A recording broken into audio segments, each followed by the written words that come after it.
Glitch, how did you beat me here? Afternoon, Glitch, or evening, I guess. It's 5:30. Oh, wait, did I? Yes, I did switch the scene. Happy Friday. How you doing, my friend? Because of good bot?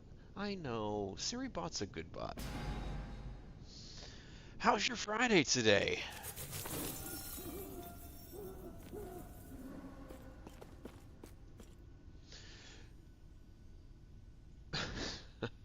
All right, so I know to check chat this time. I'm just getting everything set up because we know a few people, Jeff, like to mess with me, Jeff,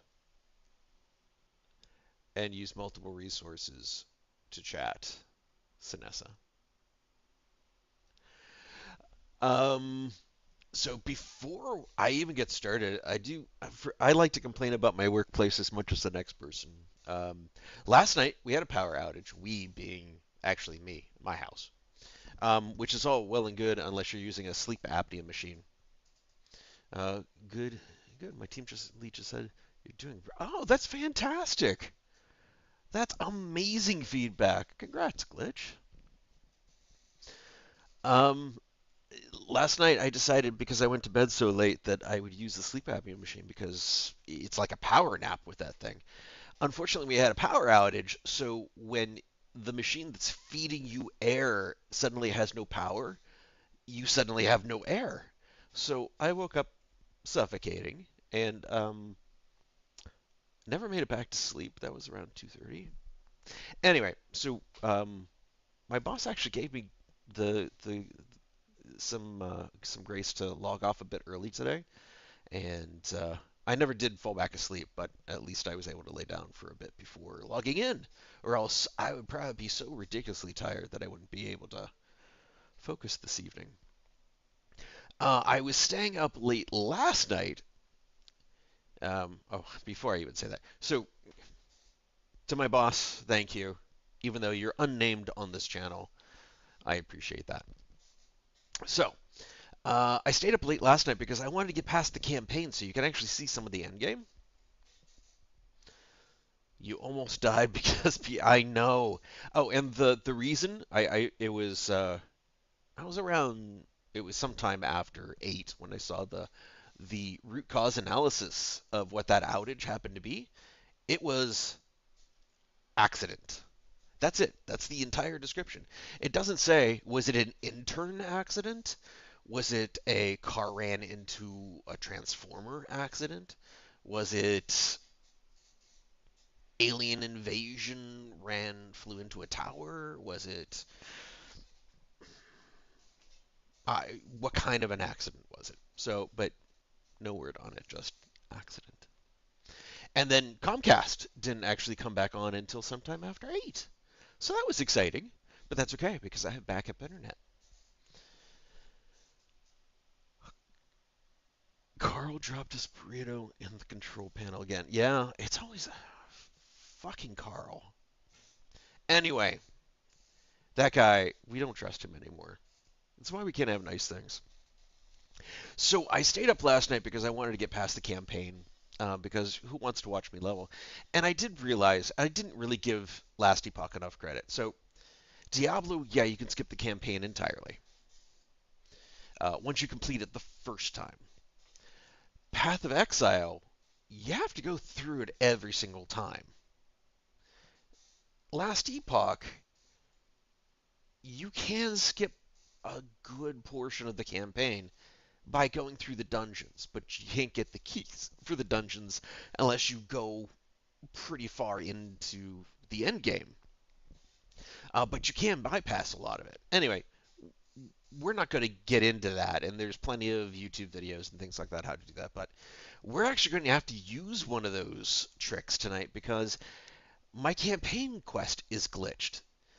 No matter what I tried logging out, I tried uninstalling and reinstalling, I tried verifying files, I tried clearing caches, I checked Reddit forums.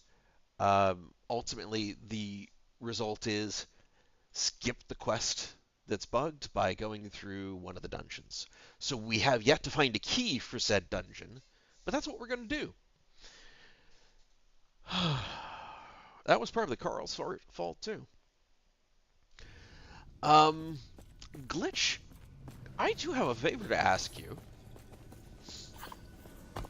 While I set myself up to go into the end game. By the way, this is the end. I have my zooms. I have my. So this is the end game. Actually, coming over to these little echoes, these little islands. This is the end game, along with dungeons. But in order to unlock each one, you have to progress through them the first time. So we're progressing through them the first time, and then we'll be in the true end game. Anyway, Glitch, I have a favor to ask of you. So I learned today about, let's see, it's 5:33, so about 10 minutes ago, that the mobile version, and we'll call the iPad version mobile as well, even though it's slightly different. It's a different mobile. We learned that those versions can't actually see the extensions. Oh, that's because I'm using the wrong keys. Can't really see the extensions that are in the about of my channel. And because they can't see the about, or the extensions, they can't help me test. So are you or Freckle Queen, using a PC browser to watch the stream at all? And while I'm waiting for the wonderful delay between that question and the answer through Twitch, so within the end game, what this whole thing is, I have to remember what keys it is for zoom in and zoom out. You're using PC browser? Okay, excellent. So my question's coming up after this. It's like a commercial break. So this is where you start when you come in the Echo, and the idea is you're building stability along this timeline. And each one of these little aisles where you're building stability has a reward. If you complete the Echo, you get the reward. Once you get enough stability, you can do these 3 quests, and then this last quest is fighting the boss. The boss has the legendary rewards and blessings that you get from the Echo. But you can do as many of these Echoes for the rewards as you want before you fight the boss. In fact, even after you fight the boss, you can continue to do the Echoes if you want. Once you get to the true endgame, this is the pre-endgame. Once you get to the true endgame, there is a reason to continue farming because you're looking for specific legendaries, and this lets you actually target farm some of those legendaries. Alright, so we're going for XP. Oh, and the farther away you get from that center, the higher the stability is for each of these islands. So we don't really have one more to go before we can start doing the quests. So we're going to do this one.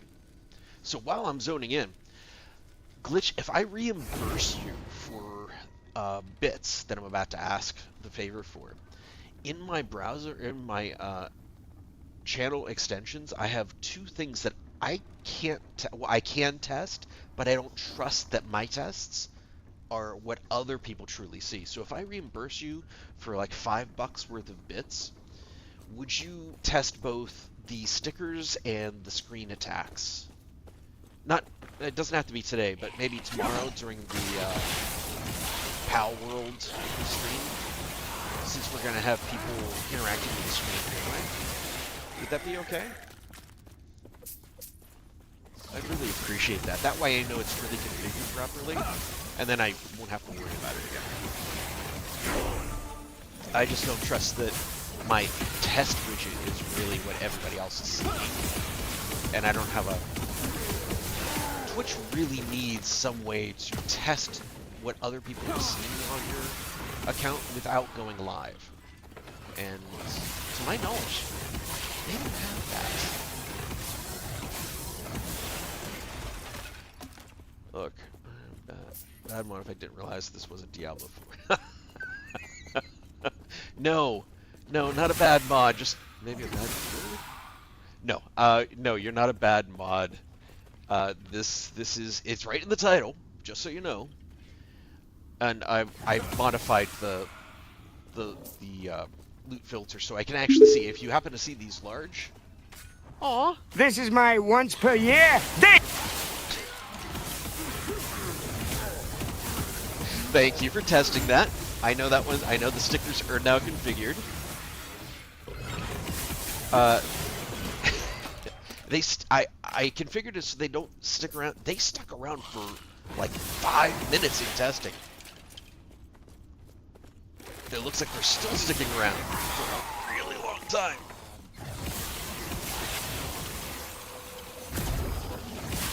All right, there, it's gone now. All right, thank you for testing that. I appreciate it. Ooh.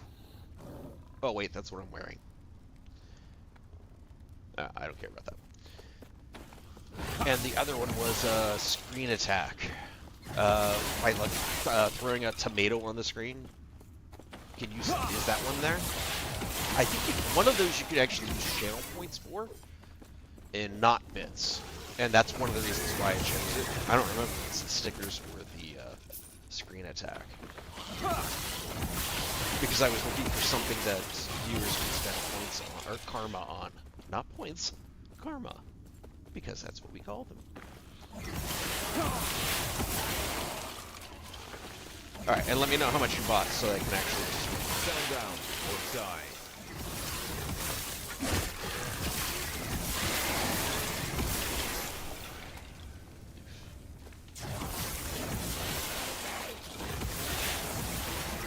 Viewer attack. Oh, okay.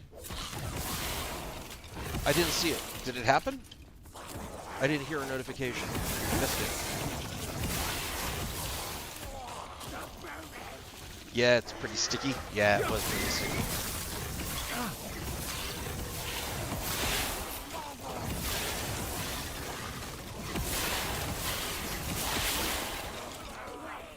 Did the screen attack actually appear? I should probably get to a safe spot so I can actually watch my preview of the screen at the same time. Alright, by the way, this is the boss of the Echo. Oh, there it was. Alright, that portal's done. Alright, thank you for testing that. I appreciate it. You figured it out? Okay. Alright, I appreciate it. Let me know how much I can reimburse you for. Were you able to use channel points for either one of those? There we go again. Were you able to use karma points for either one of those? I think you have a good amount of karma built up. Especially for complimenting SiriBot. Because SiriBot's a good bot.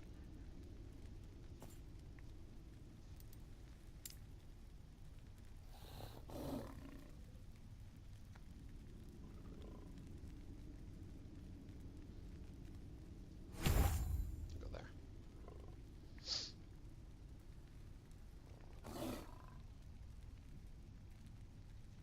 Alright, and while he's looking to see if either of those allow you to use karma, and I think it was the stickers, by the way. At some point, some of them allowed you to use karma. I do want to let you know that within the Google spreadsheet, I finally did go in. I'm going to refine this a bit. This was kind of quickly put together when power came back this morning, but before I started work. This is just a preview of this particular build. It is the Smite Healing Hands Pally. It's just for the gear. There are 4 uniques that are being used. So I'm not happy with the way I'm capturing this because it really doesn't show you what attributes on that gear is important. So if you don't have those legendaries, and I don't, or uniques, what you should be looking for in a regular piece of gear. But it does highlight, at least at this level, what you would be adding to it. To make them legendary items. I keep forgetting, Last Epoch actually switches. In Diablo 4, they're legendaries, and then there's uniques. Here, they're uniques, and then you make them legendaries by adding powers to them. But anyway, so there is a small cheat sheet put together here in my planner. And starting with tomorrow's stream, I just haven't had time to put it all together. Starting in tomorrow's stream, I will set up in my YouTube description both the link for crowd control for Pal World, so you can interact, as well as the link to this Google Docs sheet, reference sheet, in case anyone on YouTube is interested, because I have not done that. Uh, Glitch, I did put together, or I did start the Pal World multiplayer or community server, they call it, um, and configured it based on, I think, the one you set up. Maybe not exactly, but I'm pretty sure I set it up the way that we like to set up the servers. So we will test that out tomorrow. I'm all ready to go. All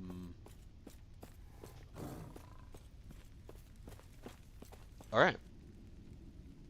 What else? Was there? There were more updates. I can't remember what they are, but that's okay.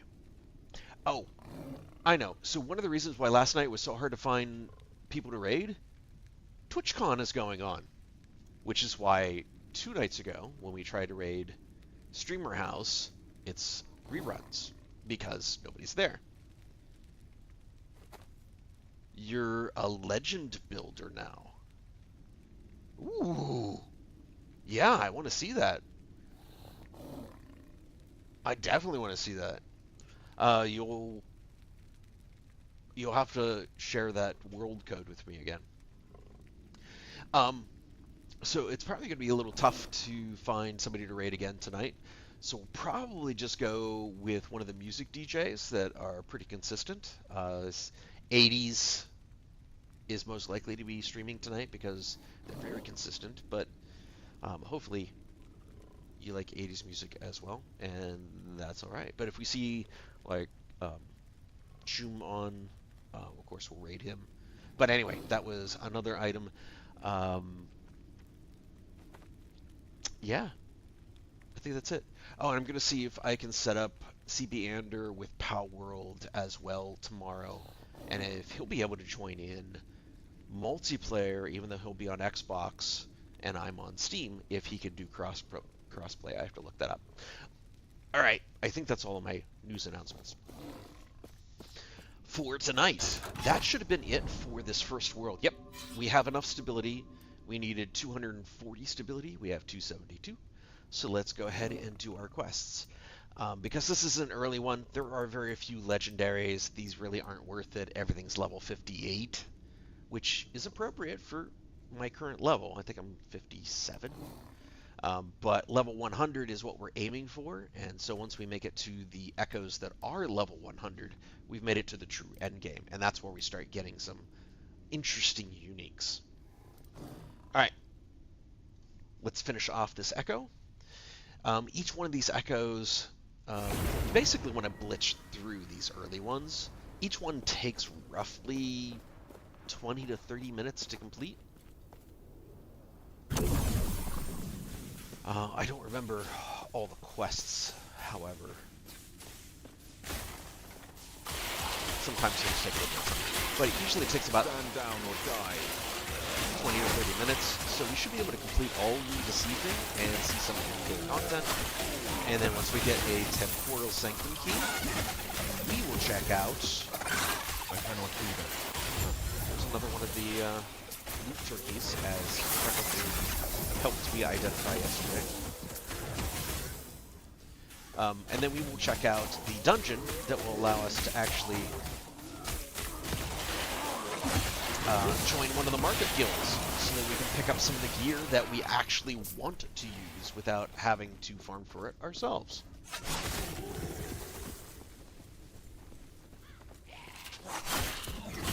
Alright. I cannot do that.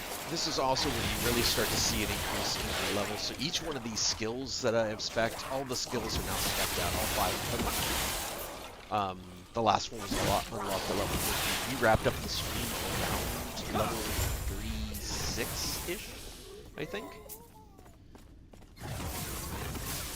So I leveled a little bit. But each one of the skills level up to 20, And then on your gear, you can get up to +3, I think. So, and then you can get plus on multiple pieces of gear, so you can do those extra skill points to really power up your skills. Stand down or die. Missing anything? Did that make sense? I hope that made sense.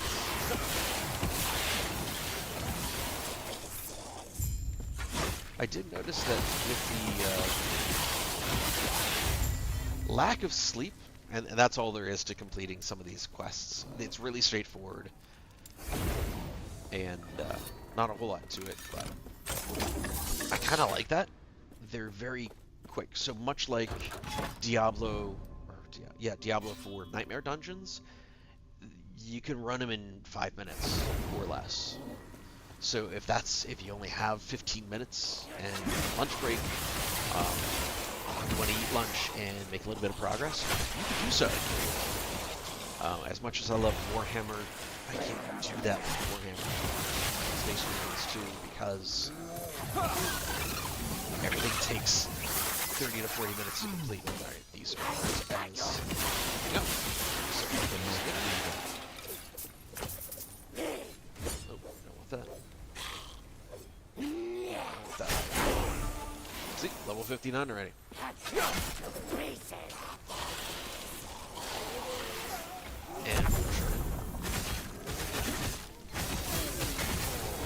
And that was the other thing I wanted to show. So I did find out what the buffs were because I was... Oh yeah, I actually want to pick this up. I was noticing I have a lot more loot than I normally do at this point in the campaign. So I took a look at...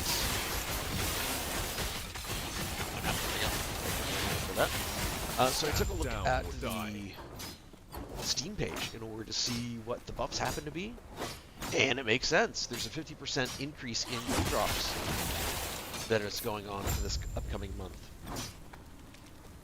Alright, good bot.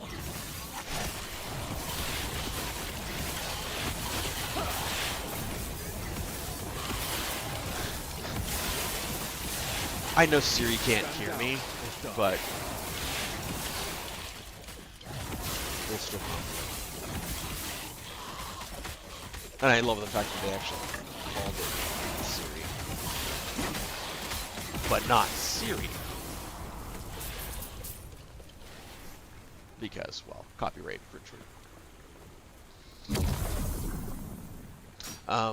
But once we actually get to unlock the market and the market faction, we'll actually see some reputation gain, increase, and be able to buy and sell things. Where's the boss? Alright, well, there's one of the loot turkeys. You may have missed it yesterday. We were commenting that the lizards, I thought they actually sounded like chicken at first, and then it was Freckle Queen that pointed out they actually sound like turkeys. I'm like, yeah, you're right. They do sound like turkeys. And then if you were in charge of actually coming up with sounds for a new thing in a game, and you couldn't have a goblin, you couldn't have a gremlin because it's too like a goblin, and you were in charge of coming up with the sound for a lizard, what sound would you use? I think, you know what? Why not a turkey? Alright, so I made a blanket statement. We're actually going to have to edit this loot filter because it catches way too many things that I don't really need. I was just kind of doing a blanket statement. Actually, to allow me to pick up some things that I might want to use or use or dismantle until I become rich with shards. Once I become rich with shards, I can shut a lot of these off. That one. Oh, I should also explain this. The purple items, when you see this over here, the Azure Full Helm of Regrowth, the reason that top prefix happens to be purple is that it is. I actually forget what the name is, but you notice that it's tier 6. When you're doing crafting, you can only craft up to tier 5. Tier 6 and tier 7 can only drop naturally. And those tend to sell on the market for a good amount. So what you're doing when you're farming and targeting certain types of armor is you're looking for those prefixes that roll at tier 6 and tier 7. Double tier 6s on the same piece are rare, but highly sought after. And if you shatter something like this, and you know what, we're going to pick it up so we can shatter it. It showed over there, but apparently it was over here. Let's do that now. We have our shatter rune already open. If we shatter this, you'll see that we're specifically going for that top one, increased mana. That's this one. I only have 8 of the shards, so the fact that it's tier 6 means that I can have up to 6 shards from this shatter. I can almost double the amount that I have. I don't really care about dexterity. I already have 40 of those just naturally. Health regeneration, I'll never even put it on. I already have 9. Lightning resistance, 24. Once I get about 30 of them, I no longer focus shattering them. But for percentage of mana, I still want that. So I got 3. I could have had up to 6, but I got 3, so that was worthwhile. Alright, how about this? Attunement. Ooh. Plus movement speed. Alright, these are better than the boots I currently have. Alright, so this is what we're going to do. I'm going to show you crafting. Alright, so we're not going to shatter these. Let's clear this. We want movement speed. We're going to want to increase this. Attunement is critical for my particular build, so I'm already getting plus 5. I can't increase this anymore. Physical resistance, I don't really need any more of, don't care, but I have this open slot. So we have these glyphs. There's a glyph of hope that has a 25% chance of not using any forging potential. Every time we craft, there's a risk of using forging potential. This glyph means we may get it for free. So we'll start off. These are the things we already have applied, and these are the things we can apply that we have the affixes for. This is why we're collecting all these shards. Let's see, according to my cheat sheet, for boots, I want, if I have health percentage, or armor percentage, that's what I want. I have to get my screen back. Alright, there we go. My screen's back. Do we go with armor or health? I'd actually like hybrid health. I only have 1 of these, so I'm not going to spend it. This is still relatively low level, so let's go with flat armor, because I have 51 of them. If this were endgame, I was already level